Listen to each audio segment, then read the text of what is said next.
Bonjour à vous tous, j'espère que vous allez bien et merci beaucoup d'être présents avec nous aujourd'hui.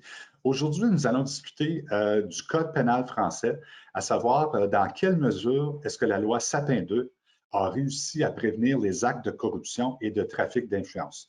Nous avons la chance d'avoir un panel aujourd'hui d'experts qui vont pouvoir enrichir nos discussions, mais d'experts de réputation internationale. Donc, on est très choyés. Moi, je suis très choyé d'avoir la chance de pouvoir réagir à titre de modérateur. Donc, sans plus tarder, je vais commencer à faire une petite brève introduction de chacun de nos panélistes. Donc, la première personne est Mme Sandrine Richard, qui est avocat au bureau de Paris. Après avoir exercé en droit pénal financier, elle a fondé son propre cabinet en droit pénal financier et en droit des affaires et s'est spécialisée par la suite dans la prévention et la lutte contre la corruption. Bienvenue parmi nous, Mme Richard. On a aussi M. Georges Voloshin, qui est le directeur du bureau d'Aperio Intelligence à Paris, une société de conseil dans les domaines de l'intelligence économique et de la lutte contre la criminalité financière, dont le siège social est à Londres. Il dirige les activités d'Aperio en France et dans d'autres pays d'Europe continentale.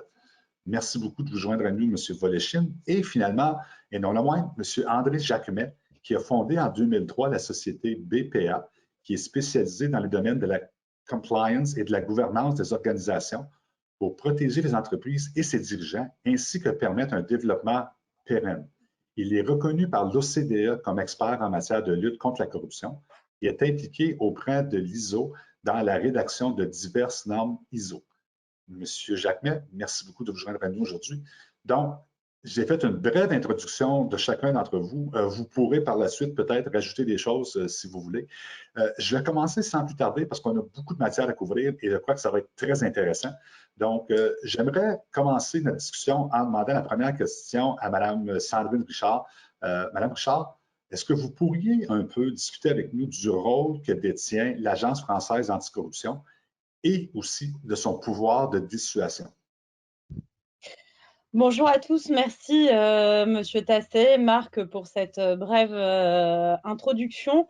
Je ne vais pas rentrer plus dans le détail concernant ma propre biographie. Juste, j'ajouterai peut-être pour que le public comprenne ma spécificité en tant qu'avocat. Il y a un petit peu plus de 4 ans, je suis partie aux États-Unis, effectivement, pour me spécialiser dans la norme ISO. 37001 et afin de devenir auditeur et expert dans la norme ISO et d'intervenir effectivement au sein des organisations internationales dans la prévention et la lutte contre la corruption dans le secteur privé et public. C'était une parenthèse, je la referme, mais je vais essayer de répondre au mieux à cette vaste question. Je regarde également le chronomètre parce que le temps est imparti. L'AFA, l'Agence française anticorruption, est effectivement un des points, un des éléments clés de la loi Sapin 2.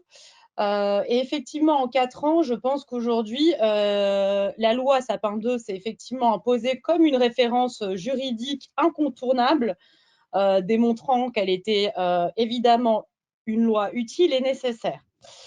L'AFA est une jeune institution, puisqu'elle n'a à peine que 4 ans. Et à mon sens, elle a déjà fait effectivement ses preuves et son rôle a une importance aujourd'hui qu'on ne peut ignorer. Alors, au bout de 4 ans, c'est toujours très compliqué de faire un bilan puisque 4 ans, c'est peu. C'est peu pour une jeune institution qui doit encore être réaffirmée, qui doit être encore consolidée, qui doit être encore améliorée. Et qui doit, à mon sens, en tout cas, son indépendance doit être renforcée. Avec ma petite expérience et mon humble activité durant ces 4 ans, je proposerais, moi, que l'AFA, puisque de toute façon, je pense que c'est temps pour parler aujourd'hui sur la forme, sa structure, je pense qu'elle y gagnerait si on la transformait en autorité, en AI, en autorité administrative indépendante pour lui confirmer effectivement une indépendance, sachant que l'AFA travaille évidemment, elle n'a pas de pouvoir judiciaire. C'est un point important à indiquer, contrairement à ce qu'on peut penser. ce n'est pas l'AFA qui va poursuivre. C'est le rôle du PNF, du parquet national financier, et ce n'est pas l'AFA. L'AFA a un rôle effectivement d'enquête, de prévention, et je pense qu'effectivement, au bout de ces 4 ans, elle remplit 4 ans, c'est rien, hein, j'insiste, parce que 4 ans, c'est peu. Et elle a fait ce qu'elle, à mon avis, le maximum. Le directeur Charles Duchesne a fait ce qu'il pouvait pour mettre en œuvre avec les moyens qui lui sont impartis, parce que là encore, il faut des moyens et des outils pour mettre en place en fait tout ce que la loi Sapin 2 enfin, en tout cas impose aux entreprises, à certaines entreprises. Donc ils ont eu un rôle de prévention, d'enquête aussi. Alors parfois, ça pose un petit peu problème pour les entreprises parce qu'effectivement, on ne sait pas trop si on a affaire au formateur ou si on a affaire à l'enquêteur. Donc je pense qu'il faudra effectivement peut-être un petit peu revoir le rôle de l'AFA sur le volet enquête ou le volet préventif qui parfois, voilà, jette, même si c'est pas le cas dans le concret, mais sème un peu le trouble dans le secteur privé. Je pense que le plus difficile pour l'AFA, c'est dans la formation, et là, ça ne revient pas à l'AFA, mais j'en reviendrai. Je pense qu'en France, on a bien intégré la culture de conformité, mais on a beaucoup moins intégré la culture d'intégrité. Alors, j'y reviens. La culture de conformité, effectivement, parce que nous avons des règles qui existaient déjà pour les grandes entreprises depuis plus de 20 ans, 30 ans, puisque dès que vous étiez lié aux États-Unis pour éviter, et j'y reviendrai très brièvement, pour faire la genèse de cette loi, puisque pour comprendre la création de l'AFA et de son rôle, il faut aussi comprendre quelle a été la genèse de Sapin 2. Et la genèse de Sapin 2 a été également une volonté politique de lutter contre l'extraterritorialité des lois, notamment de la loi américaine, même si on peut parler du UK Anti-Bribery Act, qui est beaucoup plus sévère, contrairement à ce qu'on peut penser au FCPA. Donc, c'est la genèse de cette loi. Elle a été effectivement donc la loi Sapin a prévu des sanctions, notamment la création de l'AFA, la possibilité de recourir au CJIP et éviter effectivement peut-être des publicités, etc., etc. Mais il faut comprendre que le but était de lutter contre l'extraterritorialité des lois étrangères. Ça a fonctionné d'un premier point de vue, puisque entre 2017 et 2020, nous avons, sauf erreur de ma part, eu 2 grosses affaires concernant des entreprises françaises. Il s'agit de Société Générale et de Airbus. Parenthèse fermée, donc sur 3 ans, ça ne fait pas beaucoup d'entreprises françaises qui ont été ennuyées par le DOJ ou par l'AFA ou par le PNF. Donc, il y a quand même une efficacité qui est là, qui semble commencer à fonctionner. Maintenant, le plus difficile, c'est ce que j'indiquais, pour la France et pour l'Europe, je pense, mais là, je vais parler de la France en particulier, de mon expérience d'avocat et d'expert. Il s'agit d'une culture qu'il faut que les entreprises françaises intègrent. Et c'est pour ça que je disais la culture de conformité est dans les mœurs, parce qu'on a peur de la sanction depuis X temps, notamment l'affaire Alstom. Donc les entreprises ont peur de la sanction financière. Mais le véritable outil pour lutter contre la corruption, on aura beau, et je pense qu'il ne faut pas d'autres lois, nous avons déjà un arsenal bien complet, mais le principal outil, ça serait la culture de l'intégrité, c'est-à-dire le top management, que le top management dans les grandes entreprises ou les petites et moyennes entreprises et dans le secteur public, mais là le temps est imparti, j'aurais pas le temps de en tout cas de parler longuement du secteur public qui a encore un autre problème. Je pense qu'il faut qu'on ait en France cette culture-là de l'intégrité et que ça se passe au top management.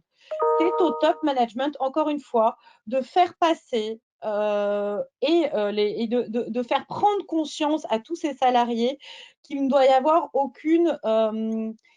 aucun, en tout cas, le facteur corruption, le risque zéro n'existe pas. On ne peut pas contrôler le facteur humain. Même avec le meilleur arsenal juridique, on ne gère pas le facteur humain. Mais en tout cas, la volonté de lutter contre la corruption doit se faire au niveau du top management. Et après, l'AFA, l'Agence française anticorruption, est là pour effectivement aider, accompagner les entreprises qu'elle a déjà fait, effectivement, pour leur indiquer comment mettre en place, par exemple, une charte de conformité, comment certaines idées fournies aux entreprises concernant, par exemple, la structure de l'entreprise, est-ce qu'il faut un compliance officer, etc. Quelles sont les normes internationales en la matière, même si logiquement, dans les gros groupes, tout le monde est au courant des conventions internationales, notamment celle de l'OCDE, qui a été la première, enfin en tout cas celle qui a été la plus contraignante pour les entreprises, enfin pour le secteur public au départ et qui a été effectivement étendue. Je pense que voilà, l'AFA fait ses preuves, mais au bout de 4 ans, c'est compliqué. Elle n'a peut-être pas assez de moyens. Il faut peut-être lui rendre un peu plus d'indépendance. Il faut peut-être aussi rappeler son rôle entre l'enquêteur et la prévention. Je pense aussi qu'il faut qu'elle fasse un travail concernant les lanceurs d'alerte, mais là aussi, il s'agit de volonté politique, puisque la protection des lanceurs d'alerte prévue dans la loi Sapin 2 est l'une des meilleures protections en Europe.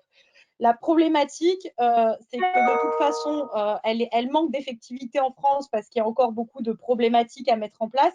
Mais elle va s'améliorer, je pense, puisque la nouvelle directive européenne, on va devoir la mettre en application et qu'effectivement, par le biais de la nouvelle directive européenne concernant les lanceurs d'alerte, je pense qu'effectivement, la France, enfin en tout cas, verra l'effectivité de la protection des lanceurs d'alerte renforcée. Pareil, après, il y a des nouvelles réformes, mais là aussi, il s'agit d'une volonté politique pour aider l'AFA dans sa mission, plus de moyens pour la justice. Avec la présidence de la France en 2022, je pense qu'effectivement, il y aura peut-être un leadership qui va être lancé pour la France et pour l'Europe concernant la lutte contre la corruption. Mais encore une fois, c'est très difficile de faire un bilan complet. Je pense que la CJIP, qui est aussi un des gros volets de l'Agence française anticorruption, a fait preuve de son efficacité, puisqu'en plus, il y a eu une extension qu'on peut saluer à la fraude fiscale en 2018, donc ça a été étendu. Mais encore une fois, je pense que l'efficacité du recouvrement des amendes ne peut pas être et ne saurait être le seul et unique critère d'évaluation de la CJIP. Ce qui malheureusement, parfois, l'AFA fait souvent référence, et je comprends, à la CJIP sur le recouvrement des amendes, mais encore une fois, ce n'est pas le rôle de la lutte contre la corruption. C'est un outil, mais ce n'est pas là qu'on doit mettre aussi, en tout cas, tous les efforts ne doivent pas être concentrés que sur ça.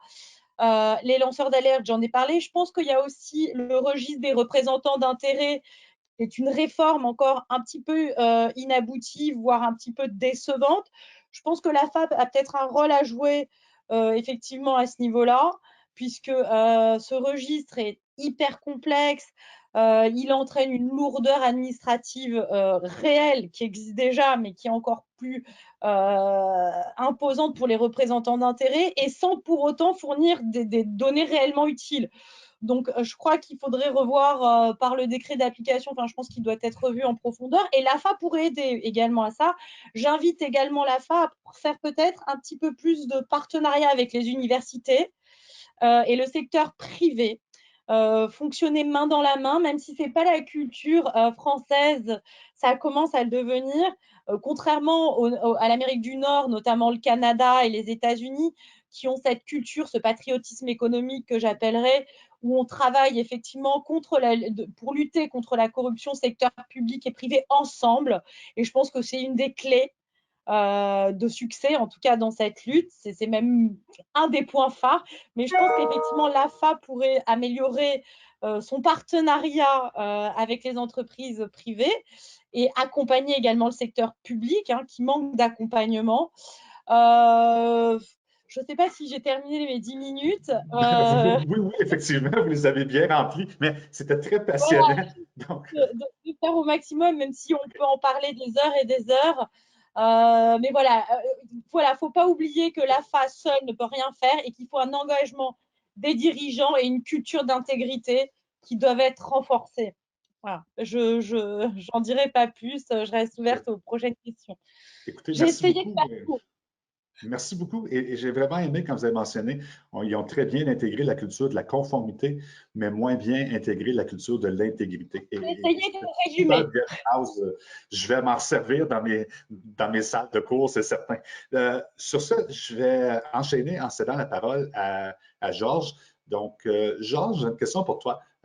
4 ans après l'entrée en vigueur de l'article 17 de la loi Sapin 2, est-ce vrai que de nombreuses entreprises restent toujours non conformes? Je sais que c'est une question qui n'est pas facile à répondre, mais s'il te plaît, sois le plus transparent possible. Merci Marc, merci pour la question. Je pense que il faut déjà dire qu'il y a plusieurs façons potentielles d'évaluer l'efficacité de la loi Sapin 2 en ce qui concerne la mise en application de ces différents piliers de l'article 17. Il y a effectivement les rapports d'audit, les rapports annuels de l'AFA qui permettent de voir combien d'entreprises ont été auditées pendant l'année en question, quelles ont été les conclusions tirées par l'AFA, quels ont été les manquements relevés et les mesures préconisées, mais vu la petite aide de l'AFA, le peu d'effectifs dont il dispose, on ne peut pas effectivement tirer de grandes conclusions de ces rapports, même après 3 ans d'existence de l'agence, alors qu'il y a, on estime le nombre total d'entreprises qui sont concernées par la loi à 1500, 1600. Donc, si on audite quelques dizaines par an, on n'a pas forcément tous les éléments de réponse. Il y a effectivement une autre façon de voir cette efficacité, c'est au travers de ce qu'on appelle en anglais enforcement, donc de toutes les affaires qui sont initiées en France comme à l'étranger, que ce soit par le PNF en France, DOJ, SFO en Angleterre ou ailleurs. Encore une fois, comme elle a bien dit Sandrine, elle n'a pas eu beaucoup de cas depuis 2017. Elle a eu quelques CGIP dont les plus importantes, les plus discutées ont été celles de Société Générale et d'Airbus. Alors que dans le cas d'Airbus, c'était entre 3 pays et Société Générale, c'était entre 2 pays, donc en collaboration entre les différents régulateurs. Là encore, elle n'a pas forcément d'objectivité pour estimer cette efficacité. On peut aussi penser qu'il y a des sondages qui sont menés auprès des entreprises, et c'est effectivement le cas, même s'il n'a pas beaucoup. Je vais juste mentionner un seul qui s'appelle Baromètre anticorruption, fait annuellement par un grand cabinet de conseil, d'audit. Encore une fois, c'est volontaire, donc il n'y a pas tout le monde qui participe. Il y a quelques remarques dans l'introduction au sondage qui, par exemple, disent qu'il y a parmi les répondants des entreprises qui ne sont pas concernées par le Sapin 2, mais qui ont même décidé de mettre en place ces programmes, ces mesures de conformité pour être conformes vis-à-vis de leurs fournisseurs ou clients. Encore une fois, là, c'est difficile de juger de l'efficacité de la loi tant qu'on n'a pas beaucoup d'entreprises qui sont vraiment obligées de mettre en œuvre ces différentes règles. Moi, je peux juger de mon expérience professionnelle, étant dans un cabinet de conseil sur la lutte contre les criminalités financières, notamment pour tout ce qui concerne les investigations économiques et financières. Je m'intéresse en particulier l'un des 8 piliers de l'article 17, qui est la diligence solitaire.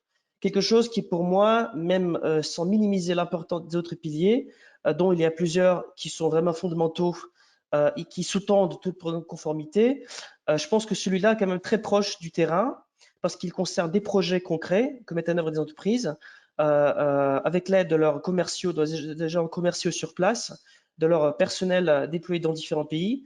Et je pense que tant qu'on n'a pas de programme de conformité au travers des due diligence sur les tiers, on peut difficilement parler d'une efficacité quelconque pour une entreprise qui exporte beaucoup à l'étranger, qui est présente dans beaucoup de pays à risque, s'il ne mène pas des vérifications même de base, sans parler d'enquêtes approfondies sur les tiers vraiment à risque, qui par exemple sont en lien avec l'État, avec le pouvoir public, ou qui sont détenus par des gens politiquement exposés, ou par des intérêts économiques, on peut dire controversés, qui n'ont pas la meilleure réputation du monde.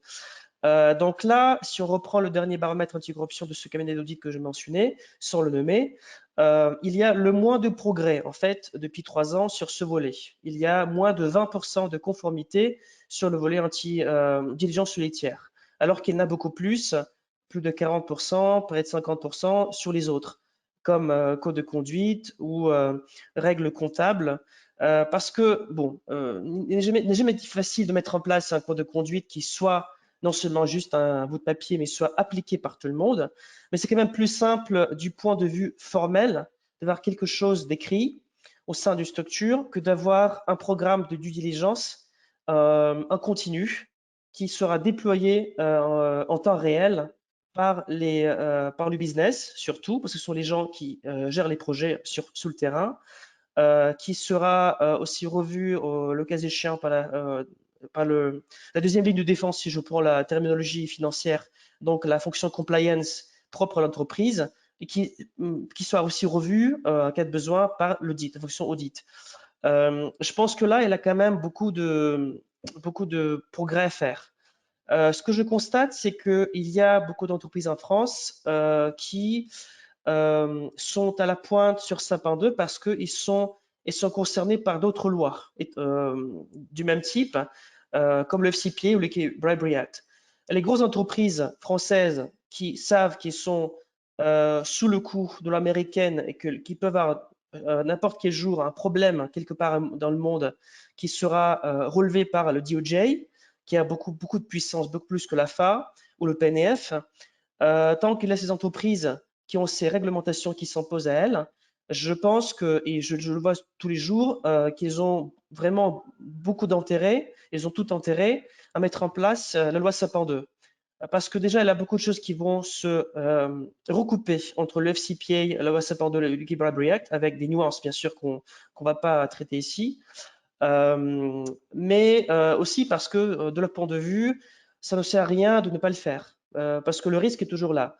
Alors qu'il y a un grand nombre d'entreprises de taille réduite moyenne en France, qui pourtant exportent à l'étranger, qui ne sont pas concernées, en tout cas, qui n'ont pas forcément de nexus avec les États-Unis ou le Royaume-Uni, qui n'ont pas forcément d'opérations là-bas, on n'emploie pas de personnes de cette nationalité ou résidentes dans ces pays, et qui n'ont pas d'affaires avec ces pays, qui n'ont pas forcément d'utilité à avoir un programme de conformité au travers des due diligence, par exemple, que je mentionnais, et qui font le strict minimum.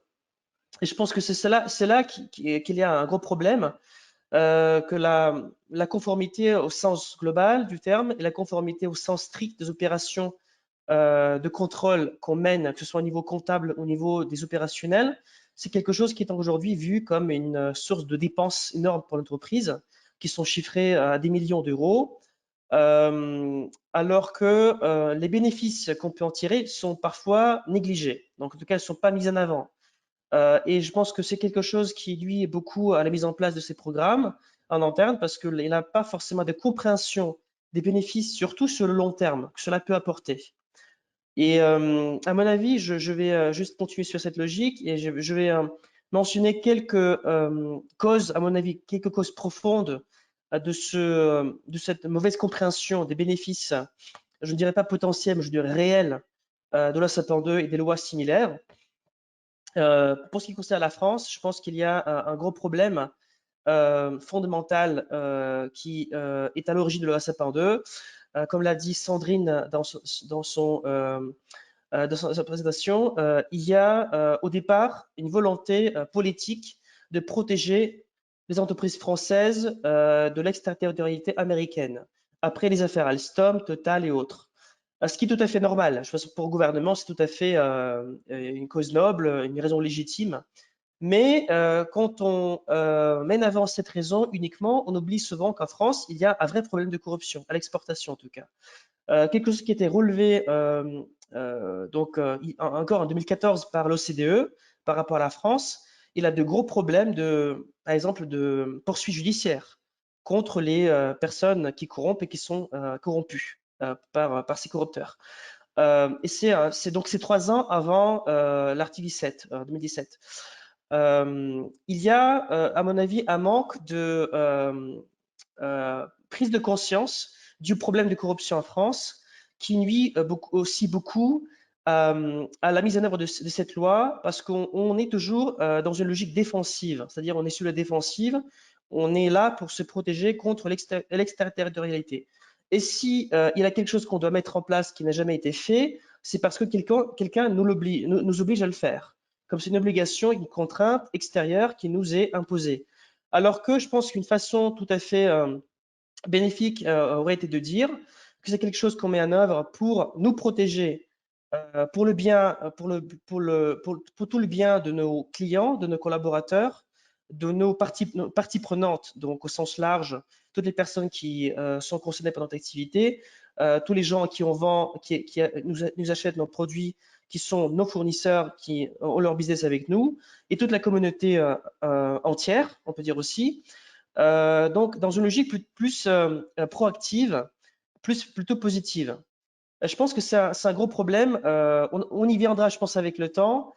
Mais je pense qu'avec cette fausse prémisse qui est juste une protection contre une loi étrangère, on n'est pas forcément très bien parti au départ. C'est pour ça qu'il y a encore 3 ans après, il y a encore des sociétés qui ne sont pas conformes et qui n'ont pas fait beaucoup d'efforts. Après, le problème, c'est effectivement les moyens. Les moyens tant au niveau de la FA et du PNF, et on l'a entendu maintes fois de la part de Charles Duchesne, comme de la part du procureur à la tête du PNF, qui n'a pas les mêmes moyens qu'au sein du DOJ. C'est aussi logique. Donc, on ne peut pas voir tout le monde en même temps, on ne peut pas faire des contrôles soudains sur pièce, sur place, par des dizaines par an. On ne peut pas non plus poursuivre beaucoup d'entreprises et quand on le fait, parfois on rencontre des obstacles politiques ou administratifs. Il y a aussi une pénurie de moyens au niveau de certaines entreprises. Je ne parle pas des plus grandes. Et effectivement, là, celles qui sont concernées par le FCPA, UK Bribery Act, c'est effectivement beaucoup mieux. Mais il y a d'autres au sein desquelles la compliance est quelque chose qui est traité par des gens pour lesquels ce n'est pas un métier de base. Donc, il y a des juristes qui en font. Il n'y a rien de grave dans ce fait. Mais c'est un métier qu'on apprend aussi, auquel on est formé à l'université ou qu'on apprend sur le tas. Alors, j'entends beaucoup de gens, beaucoup de juristes, beaucoup d'autres professionnels qui me disent que la compliance, c'est quelque chose qui leur a imposé d'en haut, au quoi elles ne comprennent pas grand-chose et qui n'ont pas le temps de traiter tous les jours dans un volume suffisant. Je pense que c'est un problème parce que si on n'a pas de moyens suffisants, on n'a pas forcément, même si on veut sincèrement faire de notre mieux, on ne peut pas éviter tous les problèmes. Donc, il faut que les moyens soient adéquats à son niveau de risque. Et c'est pour ça il faut rappeler l'importance de la cartographie des risques qui est à la base de tout dans l'article 17. Donc, je pense qu'il y a quelques constats que j'en tire. Encore une fois, je ne regarde pas tous les piliers. Ce n'est pas forcément mon métier. Je ne fais pas de conseils sur toute la prévention à SAP 2 au FCPA, mais je vois quand même un bout d'activité qui pour moi, en tout cas pour mon domaine d'activité, qui est très important parce que cela touche directement au terrain. Quand on a un projet potentiel, un client potentiel, on fait une due diligence sur ce tiers. Et il y a différents niveaux de diligence qu'on peut faire. Mais si on ne fait pas due diligence du tout, ou si on fait quelque chose qui n'est pas du tout adapté au profil du risque, qu'on peut constater juste en regardant ce que représente le client, en faisant du KYC, tout simple. Si on ne fait pas ça, je pense que ça montre à la fois un manque de sérieux. Cela montre qu'il n'a pas forcément de ce qu'on appelle la turn from the top. Donc, il n'a pas forcément d'impulsion de la part de la direction qui ne donne pas les moyens nécessaires. Et que peut-être on pense qu'on va passer entre les gouttes, qu'il n'y aura pas de contrôle, que la part de poursuite, que personne ne remarquera. Alors que qu'on a vu beaucoup de fois, très souvent quand ce n'est pas la France, ce sont les États-Unis qui prennent les choses en main, qui commencent à poursuivre et le faire de façon très agressive, très vigoureuse. Effectivement, avoir un partenariat avec le DOJ, cela peut mener à des CJIP qui peuvent être bénéfiques pour toutes les parties concernées. Lorsque l'entreprise verse des amendes, des pénalités aux 2-3 pays concernés par ces accords.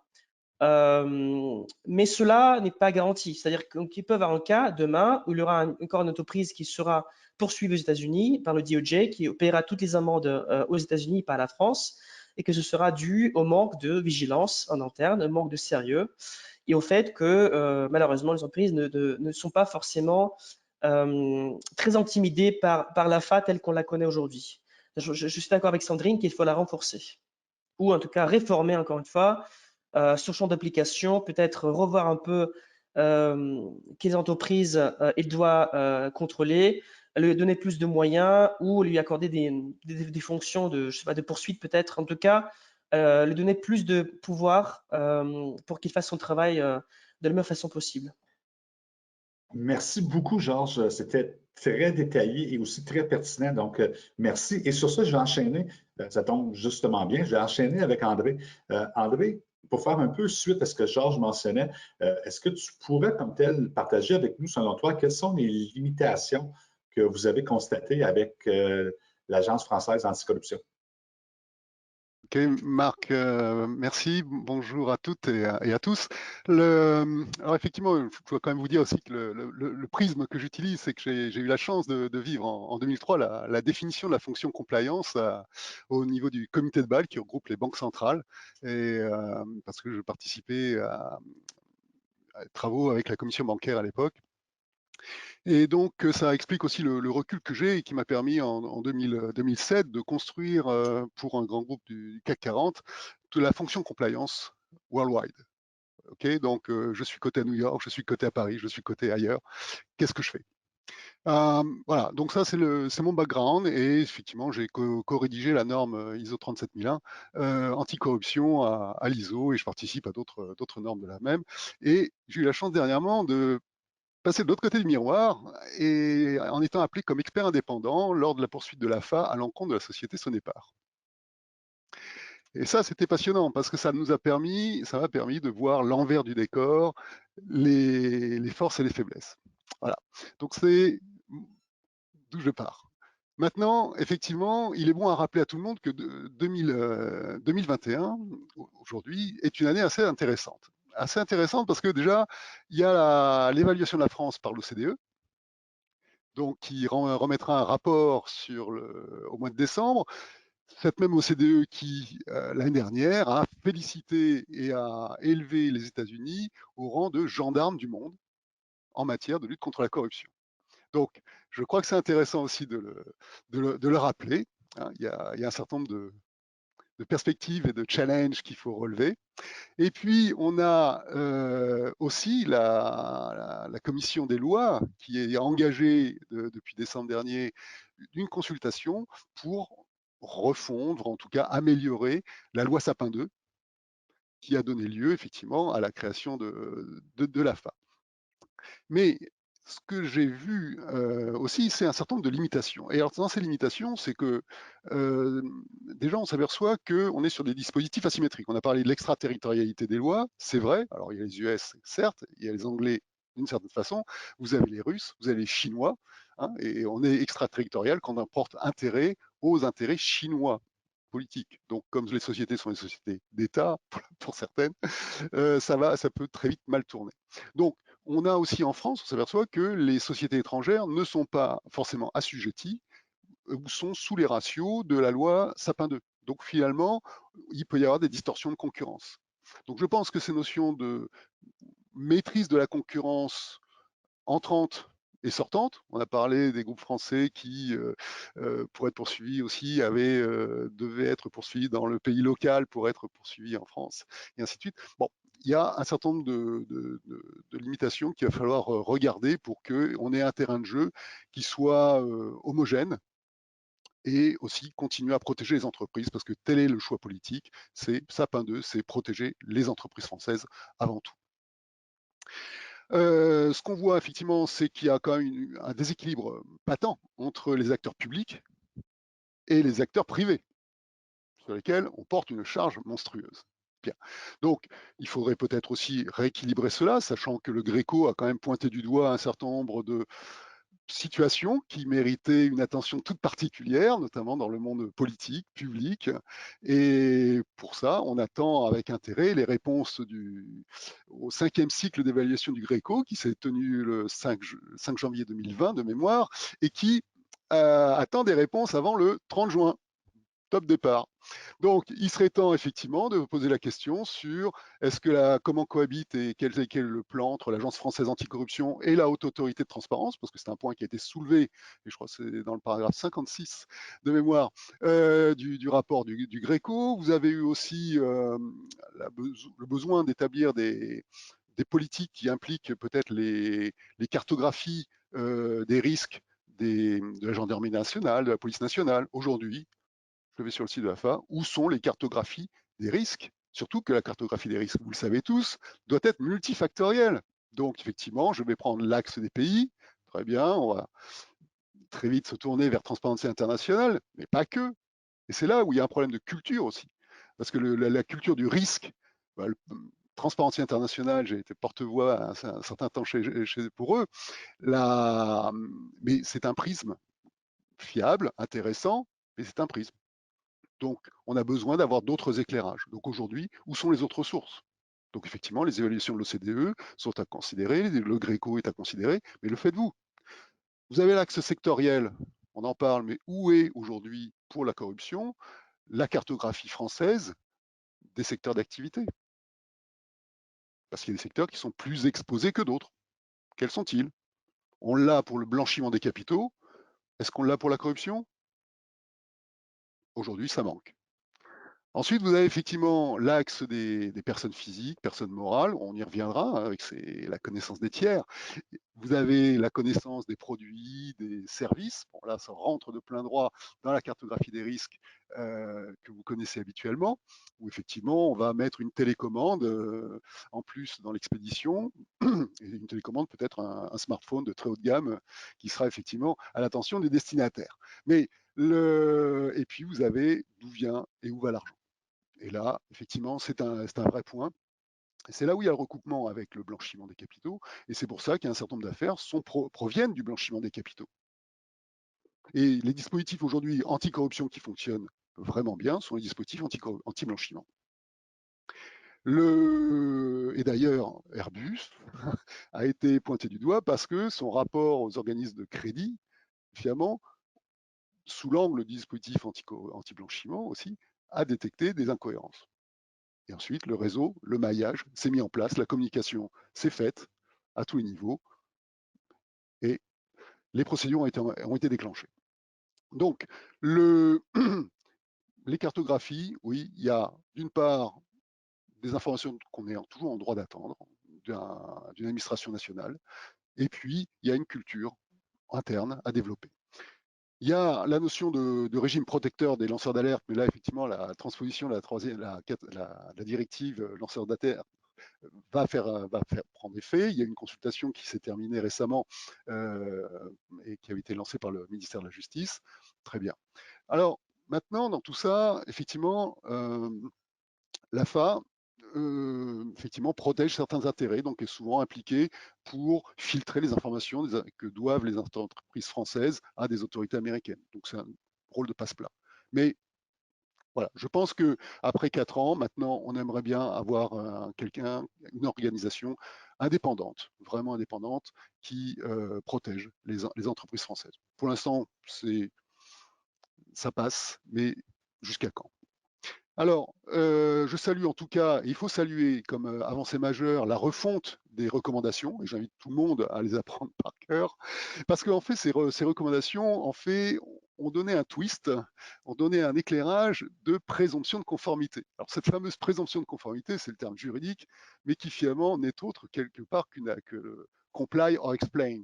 En langue anglo-saxonne, c'est tu te conformes ou tu expliques. Et fondamentalement, je crois que tout ce qu'on est en train de construire doit se mettre dans cette épure. C'est je fais, donc je dois pouvoir justifier, je documente et je pourrai me défendre plus tard. Bon, voilà pour les principaux points, mais je souhaiterais maintenant attirer quand même l'attention de nos auditeurs sur quelques retours d'expérience dans le plan de conformité. Si vous me permettez, Marc, le chrono, c'est vous qui le gérez. Oui, ça va bien. Je vous donne encore peut-être 5 minutes, puis à la suite, on va passer aux Ok, questions, si ça fonctionne avec bon. vous. C'est intéressant. Donc, en termes de, si je reprends dans les obligations, on est parlé d'obligations maintenant à 3 piliers, hein, si on prend les recommandations. Il y a ce fameux code de conduite. Alors, c'est vraiment un point d'attention particulière parce que il peut être opposé aux collaborateurs, voire aux tiers. Il est aussi l'outil de mise en responsabilité des dirigeants. Et par contre, se posent des questions pratiques d'intégration avec des codes éthiques beaucoup plus larges. Et ça, c'est un point de vigilance pour faire en sorte que ce code de conduite soit acceptable et accepté par l'AFA lors d'un contrôle. Alors maintenant, si je prends le point de la cartographie, on a vu, la cartographie est un outil systémique, c'est-à-dire c'est la base de la démonstration de votre posture et en quoi votre posture est adéquate. Donc là, il n'y a pas photo, c'est la cartographie. Elle doit revêtir une crédibilité forte, voire extrême, à savoir, vous devez avoir la méthode par laquelle vous allez passer, une méthode qui est convaincante, solide, et effectivement pour remonter des informations qui reflètent la réalité des opérations dans les différents territoires dans lesquels vous offrez. Donc ça, c'est vraiment quelque chose sur lequel on ne doit pas être moins disant, c'est quelque chose d'essentiel. La cartographie, c'est qui je suis, comment je fais, et qui est la base de la démonstration, et la base qui alimentera le code de conduite. Donc cette cartographie, j'insiste, elle est importante. Donc la méthode. Je relève aussi un point sur lequel vous devrez aussi vous positionner, c'est la notion de contrôle. On parle de 3 niveaux de contrôle. Ok. Seulement, on a quand même deux philosophies proches, mais légèrement différentes qui s'affrontent. Et on a l'approche, je dirais, anglo-saxonne avec les lignes de défense, les 3 lignes de défense, et on a une approche plutôt, je dirais, bancaire, qui est par niveau de contrôle. Et donc, je crois qu'il est important que vous précisiez bien de quoi vous parlez quand vous concevez votre plan de contrôle en matière de lutte contre la corruption. Le niveau 2 étant un niveau, je dirais, qui est un niveau dédié, des personnes dédiées à la conformité et en particulier à la thématique anticorruption. Et plus que les niveaux, mon expérience et nous, ce qu'on développe, ça va être des boucles. Parce que le niveau, c'est statique, j'empile. Et les organisations deviennent grosses, lourdes, chères et inefficaces. Et en fait, quand vous raisonnez sous l'angle du contrôle, avec des niveaux, mais certes, mais avec des boucles, donc la boucle du niveau 1, c'est quelque chose de hiérarchique. La société, c'est comme à l'armée. C'est j'ai un ordre, j'exécute, je rends compte. Très simple. Donc, vous avez l'autocontrôle, vous avez le contrôle hiérarchique. La deuxième boucle, c'est une boucle extrêmement rapide. C'est la boucle, je dirais, du contrôle permanent, du compliance officer qui va rapporter au management des situations qui méritent attention pour correction immédiate. Mais aujourd'hui, vos boucles fonctionnent-elles si rapidement que ça? Est-ce que la logique de prise de décision est effective? Et la deuxième grande boucle, qui est sur un rythme annuel ou pluriannuel, qui est la boucle de l'audit interne, qui alimente les organes de gouvernance, copie les organes de management, la direction générale, finalement, cette boucle met en lumière que les organes de gouvernance doivent être informés, mais le sont-ils réellement? À quelle fréquence et avec quelle qualité? Et de quelles compétences disposent les administrateurs, ou en tout cas les membres de cet organe de gouvernance, pour statuer, critiquer, proposer, demander des corrections? Donc le contrôle interne, en fait, est un autre chantier qu'il ne faut pas mésestimer, mais on est vraiment sur une approche holistique de l'entreprise. Vient le point des tiers. Alors sur les tiers, c'est la tarte à la crème, il faut y passer, c'est compliqué, c'est lourd, c'est cher. Ok, c'est vrai. Donc malheureusement, c'est vrai. Alors, ce qui est important quand on est dans l'entreprise, c'est de toujours garder en tête aussi qu'on est capable de changer de prestataire. Alors, je ne me fais pas que des amis, mais mes prestataires amis comprennent ce que je veux dire.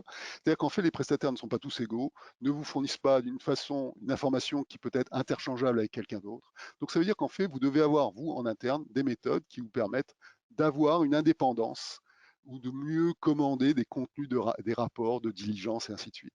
Ça, c'est vraiment important. Il y a cette notion aussi de comprendre que vous êtes peut-être une entreprise stratégique et appartenez peut-être à des secteurs particuliers. L'information peut être utilisée par des services d'espionnage. Je crois qu'à un moment, il faut appeler un chat ou des services de renseignement étrangers peuvent se saisir par le simple fait de consulter tel agent ou tel agent, finalement, peuvent aller creuser et faire ressortir un certain nombre d'affaires qui pourraient vous être opposées. Donc, voilà, j'attire votre attention sur la souveraineté. On est dans des domaines où l'arme juridique peut être assez néfaste et dévastatrice. Jacques, merci beaucoup. Je suis désolé, je vais devoir t'interrompre. C'était vraiment intéressant et très passionnant. Sauf que je veux quand même respecter le temps. J'ai quelques questions qui s'ajoutent. Donc, je vais vous lancer des questions et peut-être que vous allez pouvoir revenir justement à ce qui restait à répondre aux questions. Donc, là, je m'adresse aux trois panélistes. La question était comment la subordination des témoins est prise en charge dans la loi Sapin 2? Parce que un d'entre vous ou une d'entre vous serait plus à l'aise d'expliquer cela? Alors, moi, je veux bien essayer d'y répondre, mais il faut que je comprenne correctement la question. Elle est posée telle quelle, la question, c'est ça? Oui, c'est juste ça. J'aimerais pouvoir vous en dire plus, André, mais c'est juste ça. Non, je comprends. Alors, c'est une question, mais j'imagine que la personne qui a posé la question parlait des lanceurs d'alerte. Enfin, Probablement, je pense que oui, moi aussi. maintenant, c'est ce que j'ai indiqué, c'est-à-dire qu'en France, on a quand même le régime, en tout cas si on parle de la France, dans la loi Sapin 2, puisque c'était le thème, hein, donc je vais essayer de rester sur le thème. La loi Sapin 2 prévoit vraiment une prise en charge et une protection des lanceurs d'alerte. C'est le régime le plus protecteur qui existe en Europe. Sachant qu'une grande différence avec les États-Unis et la common law, c'est qu'un lanceur d'alerte n'est pas rémunéré. J'appuie parce que c'est quand même une différence qui est fondamentale pour éviter en fait on va dire les crises de jalousie que vous pouvez avoir entre certaines. Enfin bon, ça existe dans les gros groupes, je ne vais pas rentrer dedans. Donc effectivement, comment c'est géré? Le problème, c'est ce que j'indiquais tout à l'heure, c'est qu'aujourd'hui, dans l'effectivité de la protection, encore une fois, on manque de recul et on manque de moyens. C'est-à-dire que dans les grandes entreprises, logiquement, si vous suivez, et en fait la loi Sapin 2 est une reprise en peut-être moins pointilleuse de la norme 37001, hein, parce que c'est ça. En fait, en gros, vous avez la faculté, normalement, les grosses entreprises, et j'invite aussi les petites entreprises à faire de même, parce que malheureusement, la loi Sapin s'adresse qu'à un type d'entreprise, et je pense que c'est une des lacunes, et que en fait, la loi Sapin devrait s'appliquer à toutes les entreprises, parce que les entreprises en dessous d'un certain seuil sont tout autant soumises au FCPA ou aux autres lois extraterritoriales. Donc la corruption ne devrait pas avoir de limite de taille ou de chiffre d'affaires. Bon, ça, c'était ma petite aparté. Normalement, les gros groupes ont censé avoir un département indépendant qui ne traite que des lanceurs d'alerte. Ça ne doit pas être géré par le compliance officer, ça ne doit pas être géré par le DAF. C'est une personne indépendante qui doit gérer, qui a un département, qui est indépendante du top management et qui doit gérer le traitement des alertes. Donc, ça doit être mis en place pour justement éviter en fait la peur de certains témoins, soit de perdre leur job, soit d'avoir des menaces, sachant qu'en France quand même si ça existe, hein, pour voyager dans de nombreux pays, je peux vous assurer qu'avant de prendre une balle dans la tête quand vous êtes témoin, c'est quand même, non mais je parle librement, mais c'est quand même, le risque zéro encore une fois n'existe pas, mais on n'est pas dans des pays à risque enfin, il y a d'autres pays où c'est vraiment très compliqué. En France, on essaie de garantir justement par le biais d'une personne extérieure le traitement de chaque lanceur d'alerte par le biais alors l'anonymat, c'est encore autre chose. Mais en tout cas, j'ai oublié le mot, mais un de mes collègues va me revenir, c'est pas l'anonymat, c'est le secret, en fait, c'est la confidentialité. Voilà. Il y a une différence entre l'anonymat et la confidentialité. On respecte la confidentialité. L'anonymat, par définition, c'est anonyme. Donc là aussi, pour savoir si oui ou non, si oui ou non ce qu'on va accuser comme fait de corruption ou de harcèlement, parce qu'encore une fois, j'appuie, le lanceur d'alerte ne concerne pas que les faits de corruption, hein. La protection des lanceurs d'alerte concerne délits et crimes. Donc, c'est pas, ça peut être le trafic d'influence, le harcèlement sexuel, le harcèlement moral. Voilà, le champ d'intervention est large. Mais comment c'est traité? C'est traité de manière, en France, en tout cas, ça va être un petit peu mieux traité dans les années ou les mois qui vont venir, je l'espère, avec la nouvelle directive qui apporte un petit peu plus de simplicité dans la mise en forme, en tout cas. Mais voilà, vous avez un système indépendant, vous avez une protection en plus du parquet, vous avez une protection du défenseur des droits. Je veux dire, on peut pas mieux faire. Maintenant, après, encore une fois, on en revient à l'effectivité, oui ou non. A-t-on les moyens? Voilà, a-t-on les moyens en France? La vraie question, c'est a-t-on les moyens? Mettons les moyens. Est-ce qu'il y a une volonté politique de mettre les moyens pour l'effectivité de toutes les lois que nous possédons en France et de faire en sorte qu'on puisse… Non, mais c'est une vraie problématique de faire en sorte qu'on puisse effectivement apparaître comme un des leaders sur la scène internationale dans la lutte contre la corruption et d'autres infractions. Tracfin fait très bien son travail. André disait très justement qu'effectivement le blanchiment, en général la corruption, les faits de corruption sont des infractions annexes au blanchiment, à d'autres infractions pénales, à d'autres délits financiers. Nous avons Tracfin qui s'occupe justement du blanchiment et de d'autres infractions liées au terrorisme. Et ils font très bien leur travail. Je pense que l'AFA, dans les années à venir, pourrait peut-être, si on lui donne les moyens, faire la même chose. Voilà. Écoutez, merci beaucoup, Sandrine. Et vous avez répondu à 2 autres questions qui étaient du même coup. Donc, vous avez fait Pierre 3 coups. C'est super. Une dernière question, et puis par la suite, je vais arrêter. Je vais vous donner 5 minutes pour peut-être à Georges et André de répondre à cette question. La question est, quel est l'engagement des Nations unies dans la lutte contre la corruption? Est-ce qu'un d'entre vous voudrait débuter la réponse? André? Ouais, bon, pourquoi pas. Donc, effectivement, les Nations Unies, au travers de l'UNDOC, est un acteur de poids dans la lutte contre la corruption. Il y a effectivement les instruments financiers, enfin les instruments juridiques et la convention de lutte contre la corruption qui existent. Et ce qu'on voit, c'est qu'il y a effectivement un effet miroir entre aujourd'hui l'ONU et l'OCDE.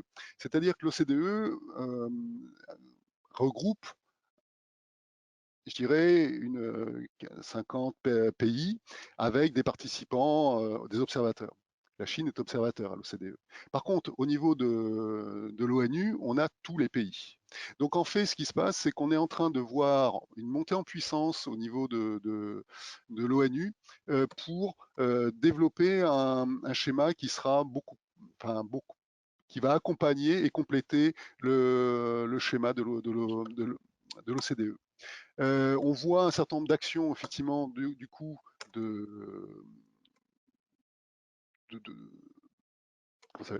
on voit des actions. Il y a l'ONU crée des sous-groupes régionaux pour accentuer et développer cette problématique de lutte contre la corruption et développe des instruments ad hoc pour faciliter la mise en place de ces dispositifs.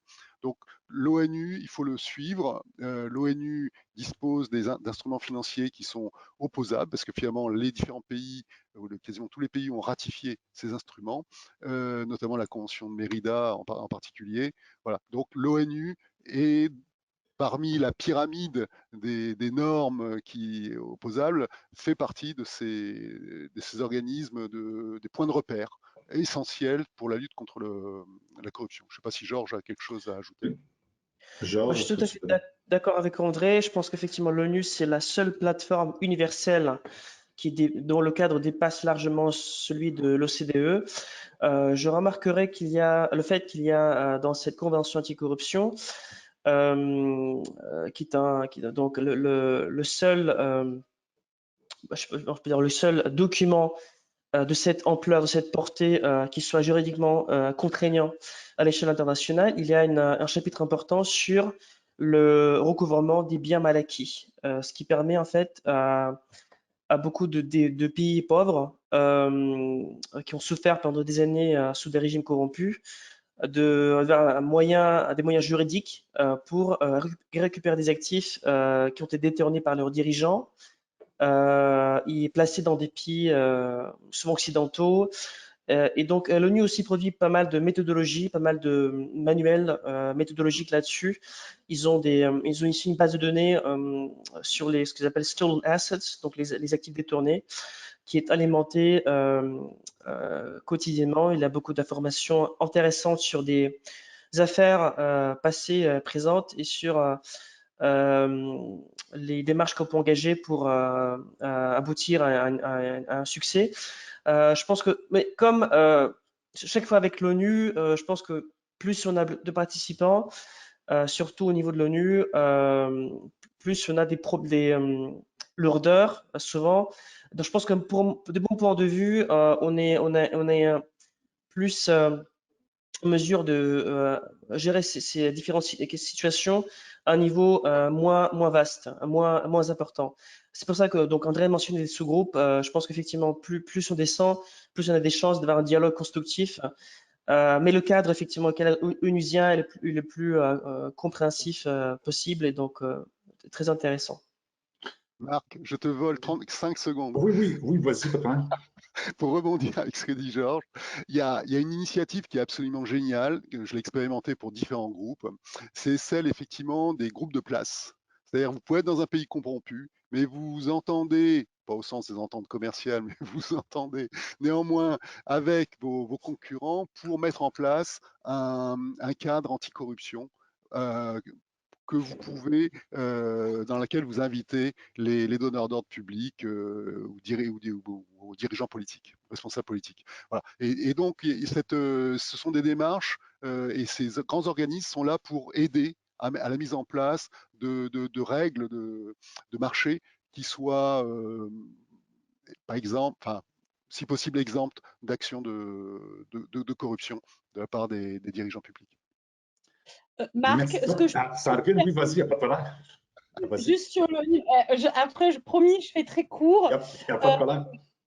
Juste sur l'ONU, là, je vais juste parler de ma petite expérience, puisque j'interviens beaucoup, je travaille beaucoup sur l'ONU, mais en qualité en fait d'expert et de formation dans les pays étrangers, que ce soit pour le secteur public ou privé.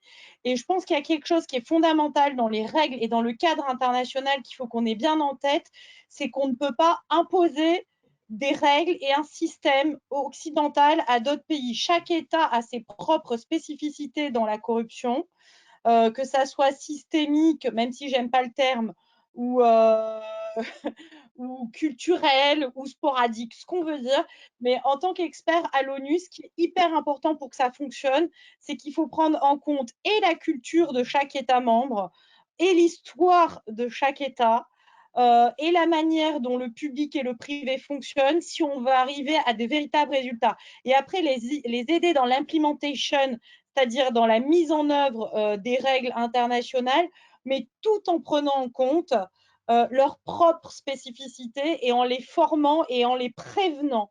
Et j'insiste, la prévention, parce que même si ça prend du temps, mais la prévention est la clé de la réussite si on veut vraiment lutter contre la corruption. Il faut vraiment prendre en compte, et c'est pour ça que là j'appelle les personnes qui sont en ligne, que ce soit le top management, pareil pour leurs équipes, il faut prévenir, et prévenir, c'est la communication, et c'est expliquer de manière très pédagogique pourquoi la corruption est néfaste. Et c'est ce qu'ils font à l'ONU, c'est en tout cas, c'est un des points clés de l'ONU. Dans chaque pays, ils ont des points clés qui prennent en compte en fait chaque spécificité des pays. Donc, il ne faut pas arriver avec notre petite convention et faire de la diplomatie intellectuelle, mais il va falloir faire de la diplomatie appliquée. Et on a une belle convention, mais il va falloir aussi prendre en compte la spécificité des autres États. Voilà. Merci énormément. On arrive à la fin, donc je tiens à remercier les 3 panélistes, Sandrine, Georges et André. Merci de nous avoir transmis votre passion. Et vous savez, on sent que vous avez une passion et que vous la transmettez tellement bien. J'aurais pris des heures additionnelles. Donc, peut-être une suite à cette présentation. Merci beaucoup en mon nom personnel ainsi qu'au nom de toutes les personnes qui ont assisté à votre présentation aujourd'hui. Vous avez été d'une générosité remarquable et c'est bien apprécié. Donc, merci beaucoup et bonne chance dans la lutte à la corruption parce que je crois que ce qu'on discute aujourd'hui, on va en discuter encore pendant plusieurs autres années. Donc, bonne chance et merci beaucoup. J'ai vraiment apprécié. Et merci Marc pour tout. Merci beaucoup. Merci. Merci beaucoup.